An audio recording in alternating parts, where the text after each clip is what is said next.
Madame le ministre, chère Nicole Guedj, Mesdames et Messieurs les représentants des partenaires de la Convention Alerte Enlèvement, Mesdames et Messieurs, je crois qu'il y a un premier constat à faire, c'est que le plan Alerte Enlèvement a profondément modifié, modernisé les enquêtes sur l'enlèvement des mineurs.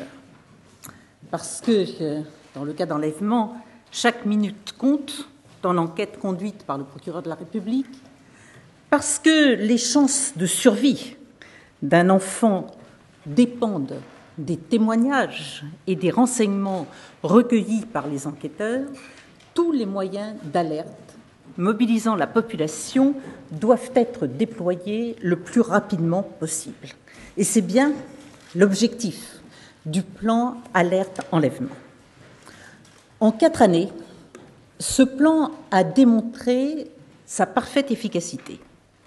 Depuis sa mise en place en 2006 par Pascal Clément, 9 alertes enlèvement ont été déclenchées, l'une concernait d'ailleurs 2 enfants et les 10 enfants ont été retrouvés. Et tout récemment, en février dernier encore, un enfant de 18 mois a pu être retrouvé non loin de Fontenay-sous-Bois grâce à la mise en œuvre du dispositif. 2 facteurs contribuent à l'efficacité du plan Alerte Enlèvement. Le premier, c'est qu'il y a au départ des règles claires qui encadrent le déclenchement de l'alerte et la diffusion du message. Il revient au procureur de la République de déclencher le plan Alerte Enlèvement au regard de certains objectifs après avis de la Chancellerie. Et j'insiste sur le fait qu'il s'agit d'une prérogative du procureur de la République dans l'exercice de ses missions en matière d'action publique.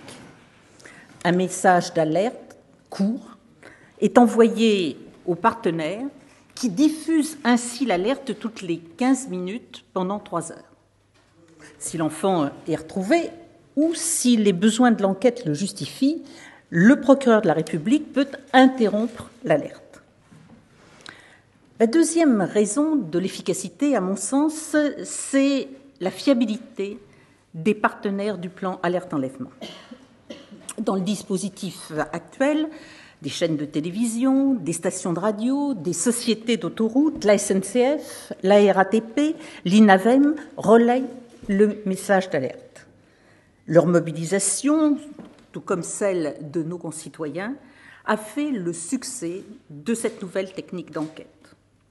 Et moi, j'ai souhaité prendre en compte cette réussite et élargir les conditions de sa mise en œuvre de façon à pouvoir renforcer le dispositif.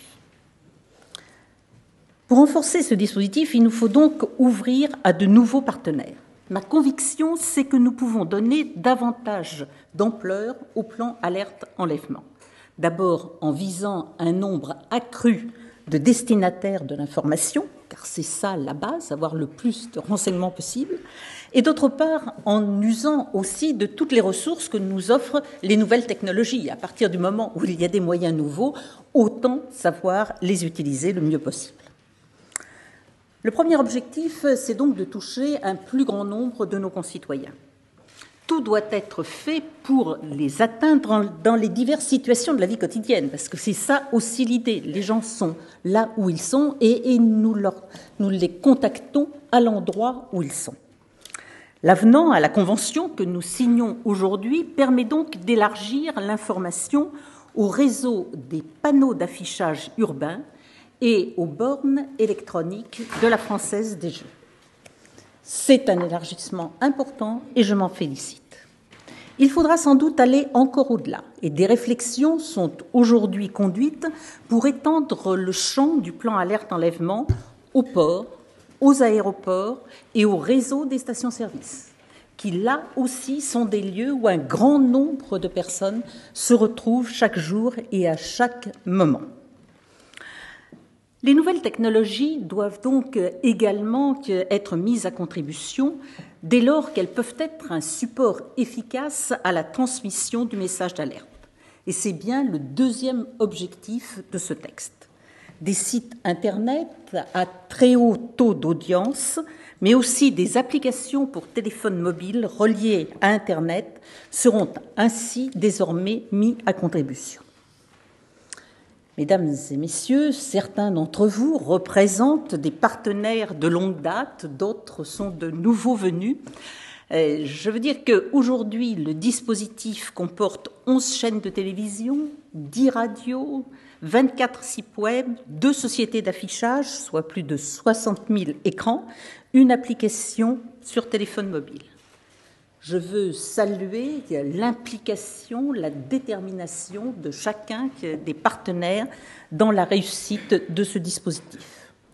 Je veux le redire, dans des cas aussi dramatiques, la justice a besoin de l'engagement de tous, besoin de l'engagement de partenaires de la société civile prêts à la soutenir dans sa mission, de citoyens aussi, qui participent à la manifestation de la vérité, bref, de l'ensemble des hommes et des femmes qui, en servant la justice, travaillent aussi à la solidarité entre les Français, à l'unité de notre pays, dans l'intérêt général, celui des enfants, celui des citoyens, dans l'intérêt de la France. Je vous remercie.